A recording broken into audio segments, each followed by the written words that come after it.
masalah yang kita diperdebatkan sangat penting untuk masa depan bangsa. Masalah utamanya adalah pedang hukum kita itu tumpul. Kalau pedang hukum tidak tumpul, kita pasti bisa tabrak habis-habisan. Program pembangunan akan berjalan dengan baik. Mas Ganjar dan saya minta maaf kepada para ibu dan anak cucu yang telah ikut terlibat atau tanpa bisa berbuat apa-apa ketika terjadi perusakan alam yang ibu dan para cucu itu huni. Saya teringat tadi ketika membaca Dhaharul Fasadu fil barri wal bahri. Kalau terjadi kerusakan di daratan dan di lautan. Dan terkait ini saya teringat lagu Ebit GAD yang berbunyi begini. Barangkali di sana ada jawabnya. Mengapa di desa di daerahku terjadi bencana? Mungkin Tuhan mulai bosan melihat tingkah kita yang selalu salah dan bangga akan dosa-dosa dan seterusnya. Itu bukti kerusakan lingkungan. Pesan kepada kawan.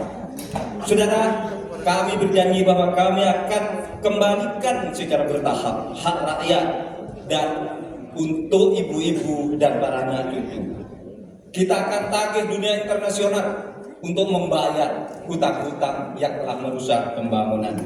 Sebagai santri NU, saya ingin mengutip dalil Gus Dur, tasarruful imam ala rakyat manutun bil masalah. Tugas pemerintah terhadap rakyatnya adalah kesejahteraannya. Selesai. Terima kasih Bapak. 2 menit dimulai saat Bapak berbicara. Silakan. Inti dari pembangunan berkelanjutan adalah tidak ada satupun yang ditinggalkan. Dari petani, peternak, nelayan, masyarakat adat, dan seluruh kelompok-kelompok rentan lainnya. Pembangunan berkelanjutan jangan diabaikan, malah mengurusi kekuasaan yang berkelanjutan. Oleh karena itu kita harus ingat bahwa Quran menyatakan Dhaharul fasad fil barri wal bahri bima kasabat aydina. Telah nyata kerusakan di darat dan di laut karena ulah tangan manusia. Bahkan Paus Fransiskus juga mengingatkan kepada kita semua, posisi yang agak rawan masa depan kita. Kita harus melakukan taubat ekologis. Taubat itu dimulai dari etika. Sekali lagi, etika. Etika lingkungan dan etika pembangunan. Jangan ugal-ugalan, jangan ngangkangi aturan, jangan sembrono, ojo sakarepe dhewe.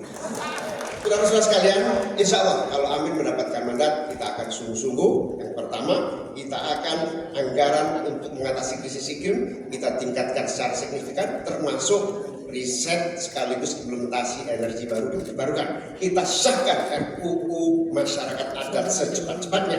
Dana subsidi atau dana untuk masyarakat desa kita tingkatkan 5 miliar per tahun agar warga desa dapat menikmati pembangunan. Yang selanjutnya kita juga akan teruskan subsidi BBM untuk masyarakat miskin, petani, nelayan miskin, dan kelompok rentan lainnya.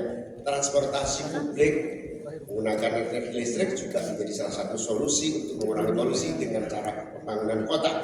Reforma agraria harus dieksekusi untuk memangkas ketimpangan. Saatnya kita berubah, saatnya kita pilih perubahan.